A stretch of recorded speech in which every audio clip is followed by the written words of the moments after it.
MCQs number 1 में पूछा है कि एक हमारे पास सेट है जिसके एलिमेंट्स हैं 0,1,2,3 dot dot dot. Correct option हमारा होगा सी।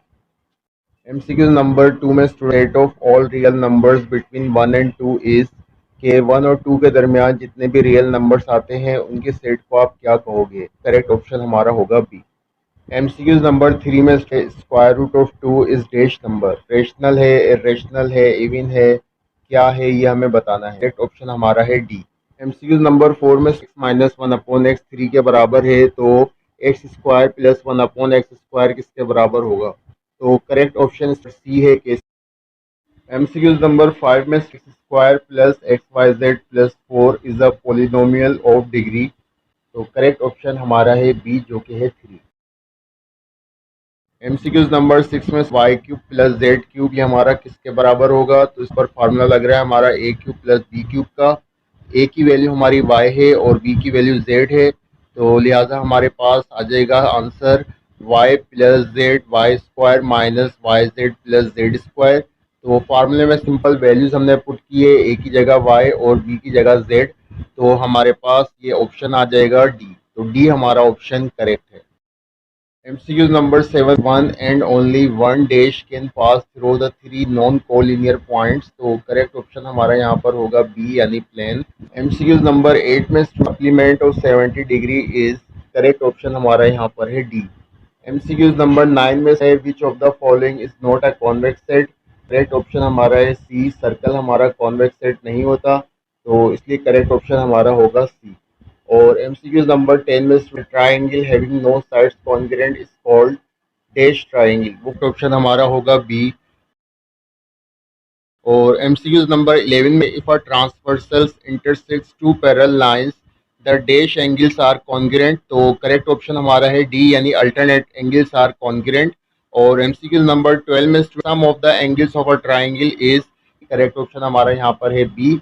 एमसीक्यू नंबर 13 में हमारे पास दो टर्म्स गिवन है ब्रैकेट में। फर्स्ट ब्रैकेट में लिखा हुआ है 5x माइनस 9 और सेकंड ब्रैकेट में लिखा हुआ है 5x प्लस 9। करेक्ट ऑप्शन हमारा होगा C. MCQ number 14 the characteristics of log 56.34 is. Correct option हमारा होगा बी। और एमसीक्यू नंबर 15 में से जो हमारा नेचुरल लॉग होता है उसकी बेस क्या होती है। तो नेचुरल लॉग की श्रुति हमारी ई, लिहाजा करेक्ट ऑप्शन हमारा होगा बी। एमसीक्यू नंबर 16 में एक्स माइनस वाई का होल क्यूब क्या होता है। सिंपल ए माइनस बी का होल क्यूब का फार्मूला है। तो ए की वैल्यू यहाँ पर एक्स है और बी की वैल्यू वाई है, तो लिहाजा हमारा करेक्ट ऑप्शन होगा x cube minus y cube minus 3xy bracket x minus y. लिहाजा करेक्ट ऑप्शन हमारा यहाँ पर है डी। एमसीक्यू नंबर 17 में से कि उस पैरेललोग्राम को हम क्या कहते हैं जिसका हर एंगल राइट एंगल होता है। तो ऐसे पैरेललोग्राम को कहते हैं रेक्टेंगल, लिहाजा करेक्ट ऑप्शन हमारा होगा बी। एमसीक्यू नंबर 18 में पूछा है dash lines can pass through a point, यानी अगर एक हमारे पास पॉइंट हो और उसमें से कितनी लाइंस को हम पास आउट करा सकते हैं। एक लाइन में से इनफाइनाइट लाइंस पास आउट हो सकती हैं, लिहाजा करेक्ट ऑप्शन हमारा होगा ए। एमसीक्यू नंबर 19 में आए कि दो ऑर्डर पेयर हमारे पास मौजूद हैं। फर्स्ट ऑर्डर पेयर में हमारे पास वैल्यू है एक्स प्लस 5, 1 प्लस वाई और सेकेंड ऑर्डर पेयर में हमारे पास वैल्यू है 7, 2 और हमसे कहा है कि एक्स और वाई की वैल्यू मालूम करो। एक्स और वाई की वैल्यू निकालने के लिए हम क्या करेंगे, फर्स्ट ऑर्डर पेयर के अंदर जो हमारे पास फर्स्ट वैल्यू है यानी एक्स प्लस 5, इसको हम बराबर रखेंगे सेकेंड ऑर्डर पेयर की फर्स्ट वैल्यू के जो कि है 7। यहाँ पर लिखा है x plus 5 is equal to 7।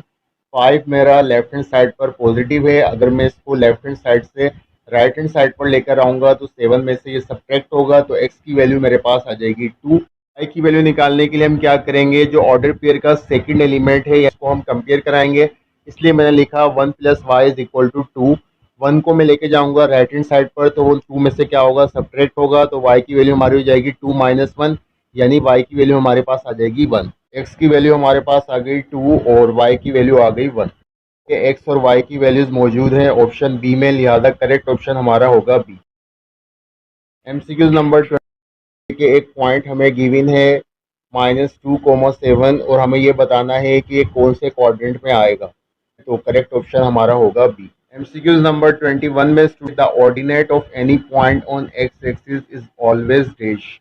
कि अगर हम y पॉइंट की बात करें x एक्सिस पर तो उसकी वैल्यू क्या होगी। x एक्सिस चाहे पॉजिटिव हो या नेगेटिव हो तो उस पर x की वैल्यू तो होगी लेकिन y की वैल्यू नहीं होगी, तो लिहाजा करेक्ट ऑप्शन हमारा होगा बी यानी 0। एमसीक्यूज नंबर 22 में dash is multiplicative identity in set of real numbers के रियल नंबर्स की अगर हम बात करें तो उसमें मल्टीप्लिकेटिव आइडेंटिटी क्या होती है, तो वो होती है 1, लिहाजा करेक्ट ऑप्शन हमारा होगा ए। एमसीक्यूज नंबर 23 में स्टूडेंट एक एक्सप्रेशन हमें गिवन है x square multiply by 5y minus 3, तो ये हमारी एक्सप्रेशन कौन सी है। अगर आप एक्स स्क्वायर को मल्टीप्लाई कराओगे 5y से तो ये आपका आ जाएगा 5x स्क्वायर वाई माइनस 3। इस एक्सप्रेशन में क्योंकि दो टर्म्स है इसका मतलब ये बाइनोमियल एक्सप्रेशन है, करेक्ट ऑप्शन हमारा होगा सी। एमसीक्यूज नंबर 24 में दो टर्म गिवन है, इनका हमें निकालना है एचसीएफ। तो किस तरह से निकालेंगे, तो सबसे पहले सीखिए first term 6x cube y square. 6 को अगर मैं फैक्टर्स में ब्रेक करूंगा तो हमारे पास होगा 2 मल्टीप्लाई बाय 3 और मल्टीप्लाई बाय वेरिएबल्स को मैंने एज इट इज लिख दिया x cube multiply by y square. और इसी तरीके से फिर मैंने टर्म लिखी 4x स्क्वायर वाई क्यूब। 4 के फैक्टर्स होंगे हमारे पास 2 मल्टीप्लाई बाय 2 और एक्स स्क्वायर और वाई क्यूब को मैंने एज इट इज लिख दिया। गौर करो तो फर्स्ट टर्म में और सेकंड टर्म में जब मैंने फैक्टर्स बनाए तो 2 मेरा कॉमन आ रहा है, तो 2 को मैंने एज इट इज लिख दिया। तो एक्स स्क्वायर और एक्स क्यूब में से क्या कॉमन आ रहा है, एक्स स्क्वायर कॉमन आ रहा है, और वाई स्क्वायर और वाई क्यूब में से क्या कॉमन आ रहा है, वाई स्क्वायर आ रहा है। इसका मतलब एच सी एफ हमारा आ गया 2x square Y square. Number 24 में हमारा करेक्ट ऑप्शन है सी। नंबर 25 में मैट्रिक्स हमें गिवन है और हमें ये बताना है कि कौन सा मैट्रिक्स है। क्योंकि इसके डायगोनल एलिमेंट्स 1 1 है, इसका मतलब ये यूनिट मैट्रिक्स है। ऑप्शन सी हमारा करेक्ट है एमसीक्यूज नंबर 25 का। एमसीक्यूज नंबर 26 में देखिए अगर हमारे पास एक मैट्रिक्स ए हो और उसका डिटर्मिनेंट 0 हो तो ऐसे मैट्रिक्स को हम क्या कहते हैं। ऐसे मैट्रिक्स को हम कहते हैं सिंगुलर मैट्रिक्स। ऑप्शन सी हमारा करेक्ट है। एमसीक्यूज नंबर 27 में एक्स प्लस वाई का whole square minus x minus y का होल स्क्वायर। एमसीक्यूज नंबर 27 में करेक्ट ऑप्शन हमारा होगा डी। एमसीक्यूज नंबर 28 में हमारे पास मैट्रिक्स गिवन है और हमें उसका ऑर्डर बताना है। तो इस मैट्रिक्स के अंदर एक रो है, दो कॉलम है, इसका मतलब इसका ऑर्डर होगा 1/2। करेक्ट ऑप्शन हमारा होगा बी। एमसीक्यूज नंबर 29 में if two adjacent angles are supplementary then their non common arms are. Correct option हमारा होगा बी।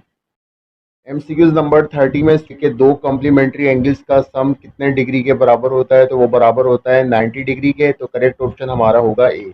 एमसीक्यूज नंबर 31 में square root of 3 is a third of order. तो correct option हमारा होगा B. MCQs number 32 में stun given है, इसको हम सिंप्लीफाई करते हैं और देखते हैं क्या आंसर आता है। क्वेश्चन है square root of 256 minus square root of 144 divide by square root of 16। तो हमारे पास 256 का स्क्वायर रूट आएगा कितना 16 और 144 का स्क्वायर रूट आएगा 12। तो मैंने 16 माइनस 12 डिवाइड बाय 16 का स्क्वायर रूट आएगा 4। तो 16 में से 12 जाएंगे तो हमारे पास वैल्यू आएगी 4। 4 को 4 से डिवाइड करेंगे तो आंसर आ जाएगा 1। एमसीक्यूज नंबर 32 का करेक्ट ऑप्शन हमारा होगा सी जो कि 1 है। एमसीक्यूज नंबर 33 में भी ये क्वेश्चन है हमारा। हम सबसे पहले क्या करेंगे, मैंने ब्रैकेट में लिखा 125 और होल पावर मैंने लगा दी 1/3 क्योंकि स्क्वायर रूट के ऊपर यहाँ पर लिखा हुआ था 3।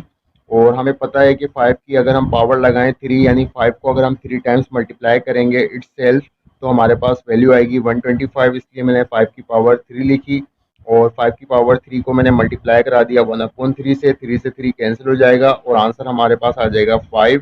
एमसीक्यूज नंबर 33 का करेक्ट ऑप्शन हमारा है डी जो कि 5 है। MCQs number 34 2x cube plus 2y cube के फैक्टर क्या होंगे। नंबर 34 का करेक्ट ऑप्शन हमारा होगा बी।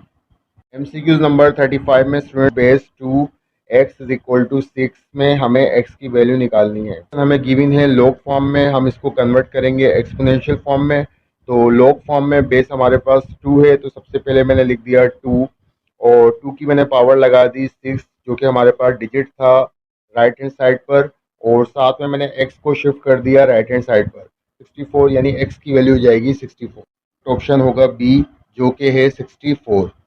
एमसीक्यूज नंबर 36 में in right triangle the acute angles are dash angles. पता होगा कि राइट ट्राइंगल के अंदर एक एंगल हमारा 90 डिग्री का होता है और बाकी बच गए हमारे दो एंगल्स। तो बाकी जो दो एंगल्स होते हैं वो एक्यूट एंगल्स होते हैं और उनका सम बराबर होगा कॉम्प्लीमेंट्री एंगल्स से। लिहाजा हमारा ऑप्शन सी करेक्ट है। एमसीक्यूज नंबर 37 में अगर हमारे पास दो सप्लीमेंट्री एंगल्स हों तो उसका सम कितने डिग्री के बराबर होता है, तो वो बराबर होता है 180 डिग्री के। लिहाजा हमारा ऑप्शन बी करेक्ट।